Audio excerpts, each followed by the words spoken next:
channel. This is another video. Hope you all are doing well. आजको video चाहिँ तपाईहरुले title हेरेर नि थाहा पाइसक्नुभयो होला। आजको ब्लग चाहिँ के हो भनेर अनि म चाहिँ मेरो कपाल काट्न जाँदै छु। एज यु नो मेरो कपाल चाहिँ एकदम धेरै लामो छ हैन। यति लामो छ हैन मेरो कपाल चाहिँ। I have to cut अनि यस्तो ड्यामेज पनि भइसकेको छ हैन। You can see my hair is so long. अनि आज चाहिँ म कपाल काट्नको लागि जाँदै छु। प्लान बनाएको छु चाहिँ लङ लेयर काट्नको लागि। तर हेरौँ वहाँ गयो भने चाहिँ कस्तो हुन्छ। कहिलेकाहीँ उनीहरूले नि सजेस्ट गर्छ यो काट भनेर, तर मलाई चाहिँ कस्तो मन पर्छ। अहिले चाहिँ आई एम गोना कट एकदम छोटो बनाउँछु भन्ने भएको छ हैन। त्यहाँ गयो भने चाहिँ मेरो मुड चाहिँ कस्तो हुन्छ। I have lots of pimple because the weather is suddenly changed. Now getting hot. Finally summer is here. I like summer, but I'm gonna sweat a lot in summer. I took a shower yesterday. I look now my hair is oily. That's the biggest fear in summer. मेरो कपाल चाहिँ आज नुहायो भने आजकै दिनमा चाहिँ oily हुन्छ. That's the problem. Otherwise I love summer. I love summer.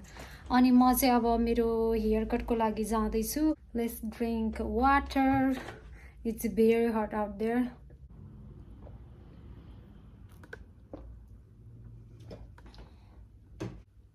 Let's go for haircut. मलाई चाहिँ जहिले गइराख्ने भएको भएर खासमा अस्ति आउँछु स्याटरडे आउँछु भनेको थिएँ अनि एक्ज्याक्टली टाइम चाहिँ मैले सोधेको छैन कति बेला भनेर। पहिलादेखि नै गइराख्ने हो नि त। It's like my neighbourhood. त्यही भएर मेरो लागि चाहिँ ठाउँ छ होला भन्ने लागेको। हेरौँ कस्तो छ। म 5 मिनट ढिला गएको भए चाहिँ बन्द गर्ने रहेछ। यो चाहिँ लास्ट कस्टमर रहेछ उसको। म गएँ अनि मलाई चाहिँ म चाहिँ लास्ट भएँ। स्याटरडे हो नि त, त्यही भएर स्याटरडे चाहिँ उसले छिटै बन्द गर्दो रहेछ। अनि अब चाहिँ हामी कपाल नुहाउने, त्यसपछि कपाल काट्ने। मेरो कपाल चाहिँ यतिको लामो छ। अब हेरौँ कत्रो बनाइदिन्छ। म चाहिँ यहाँबाट सपिङको लागि जाँदैछु, त्यही भएर मेरो मेकअप चाहिँ नपुस्दै ल भन्दै भनेको। मेरो आँखा चाहिँ सुन्नेको छ यार। हुन्छ नि त के भन्नु। Oh my God, now we are ready. अनि यहाँ चाहिँ पहिला एउटा केटा थियो कि काम गर्ने, ऊ चाहिँ मजाले इङ्ग्लिस बोल्थ्यो। यो चाहिँ इङ्ग्लिस राम्रोसँग बोल्दैन अनि मलाई चाहिँ उसको ल्याङ्ग्वेज राम्रोसँग बोल्नु आउँदैन। भन्नु चाहिँ मैले लङ लेयर भनेको होइन, भिडियो पनि देखाइदिएको थिएँ। ओके भनेको थियो। अब कस्तो हुन्छ हेरौँ। Trust the process.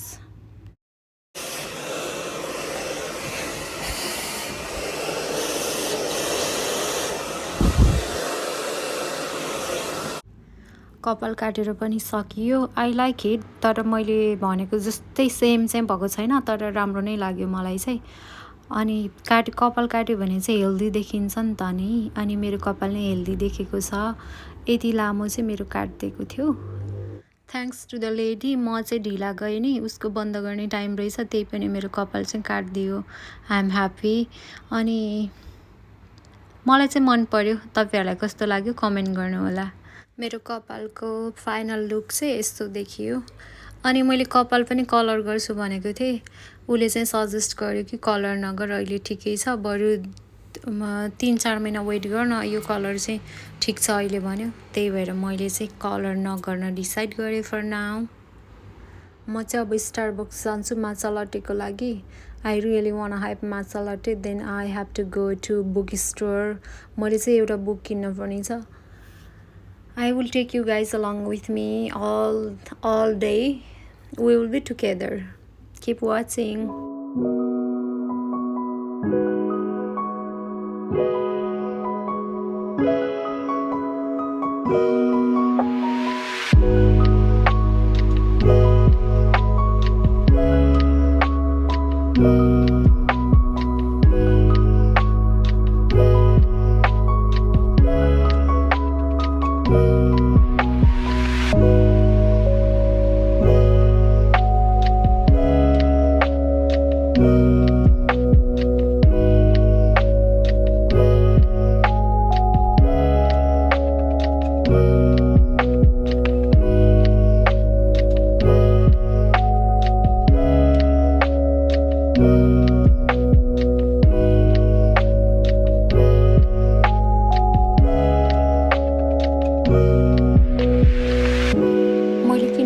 बुक चाहिँ 3वटा थियो अनि मैले चाहिँ 2वटा चाहिँ भेटेन, एउटा मात्रै भेटेँ। त्यही भएर चाहिँ यो बुक चाहिँ ल्याएँ मैले। अनि मेल रोबिनको चाहिँ द लेट देम थ्योरी, त्यो बुक पनि मलाई लिन मन थियो तर ल्याइनँ किनकि मेरो विस लिस्टमा चाहिँ थिएन। हेर्दा चाहिँ मन परेको थियो, नेक्स्ट टाइम लिनु पर्ला।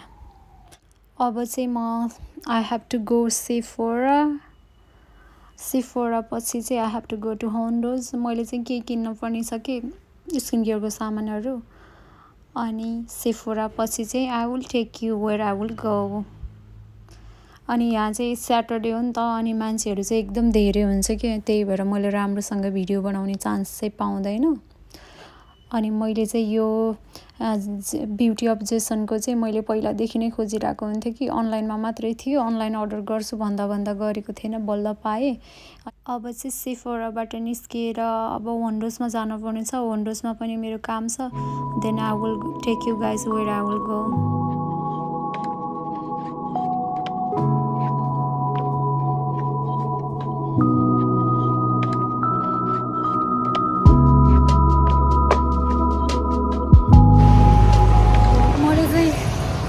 स्किन केयरको सामान नै किनिसकेँ अनि त्यसपछि बुक पनि किनेँ। पार्कमा नगएको कति भयो कि, अनि अस्ति नै चाहिँ पर्पल कलरको फुलहरू फुलिरहेको थियो त्यहाँ। I wanted to see that, तर झरिसक्यो होला जस्तो लागेको छ। Let's go to see read the book.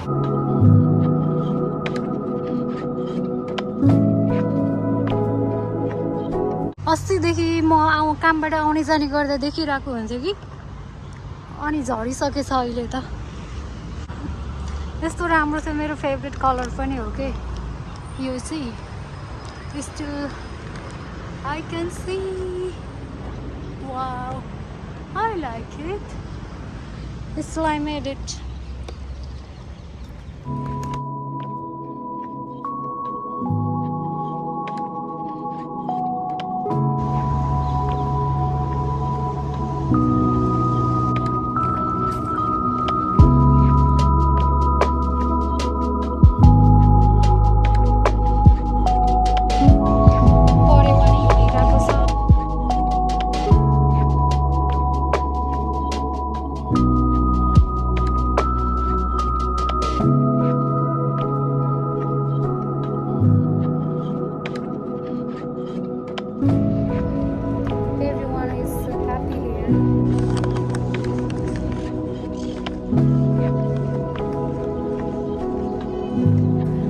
मलाई मस्किटोले खाइसक्यो अलरेडी।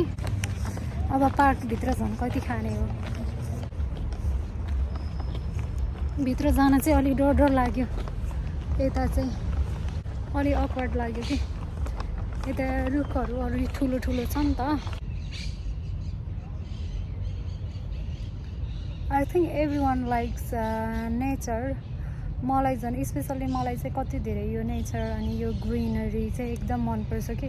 अनि अस्तिदेखि म पार्कमा जान्छु भनेको थिएँ। I don't have time, I mean I could not make a time. अनि आज चाहिँ फाइनली स्याटरडे पनि भयो। अनि this time is favourite time of the day is evening. Sunset हुनै लाग्यो तर यहाँबाट चाहिँ मैले सनसेट चाहिँ देख्दिनँ। It's very nice weather. अनि चराचुरुङ्गीको भोइस पनि सुन्न सकिन्छ। I really like this time. मलाई चाहिँ यस्तो टाइपको फुली चाहिँ एकदम धेरै मनपर्छ। अनि आई लस्ट माई फुली नेपालबाट मेरो साथीले मगाएको थियो कि, त्यो फुली चाहिँ हरायो कि, खै कसरी हरायो। सबै सामानसँग थियो अनि हरायो। अनि अहिले चाहिँ मैले यो चाहिँ टेमुबाट अर्डर गरेको होइन। स्पेसल्ली साडी र कुर्तामा चाहिँ एकदम राम्रो देखिन्छ, तर मलाई चाहिँ एकदम धेरै मनपर्ने भएको भएर अहिले नै लगाइदिएको।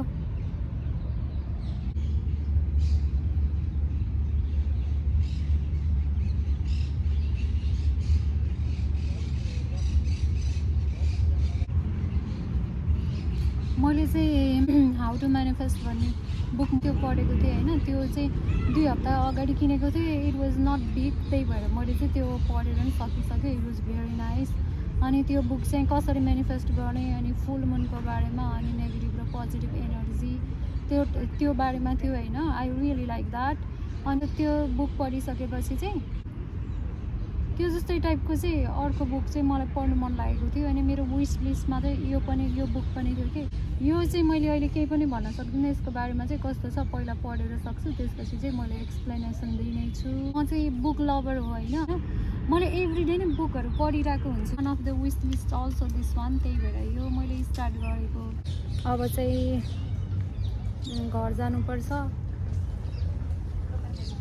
सनसेट पनि देखिनँ घर गएर चाहिँ मैले आज के किने भनेर देखाउँछु ल very little things I but म चाहिँ घरमा नै आइसकेँ I am sweating I lost my wallet finally I got back my wallet thank god अनि हाम्रो रुमको लाइट चाहिँ अलि डिम छ क्या त्यही भएर चाहिँ मेरो भिडियो क्वालिटी चाहिँ एकदम लो भएको छ अनि मैले के ल्याएँ भनेर देखाउँछु ल मैले के ल्याएँ भनेर चाहिँ देखाउँछु दिस इज सन क्रिम मैले चाहिँ अर्को लाउँछु ब्युटी अफ जेसनकै लाउँछु मैले यो मेरो आई क्रिम यो चाहिँ मेरो लागि यो चाहिँ मोइस्चराइजर ओ वाट यो मोइस्चराइजर चाहिँ मैले फर्स्ट टाइम ट्राई गर्दैछु कस्तो हुन्छ रिभ्यू चाहिँ राम्रो सुनिरहेको थिएँ नि त त्यही भएर मैले चाहिँ ट्राई गरौँ न भनेर यो ट्राई गरेको लेट्स सी कस्तो रिजल्ट आउँछ भनेर सबै मिक्स भइरहेछ कि मेरो चाहिँ सिरम एउटा मोइस्चराइजर एउटा के भइरहेको छ अब एकैचोटि सकियो भने चाहिँ एउटैको युज गर्नु पर्ला सिरम ब्युटी अफ जेसनको यो चाहिँ अल्फा बुटन चाहिँ मस्कारा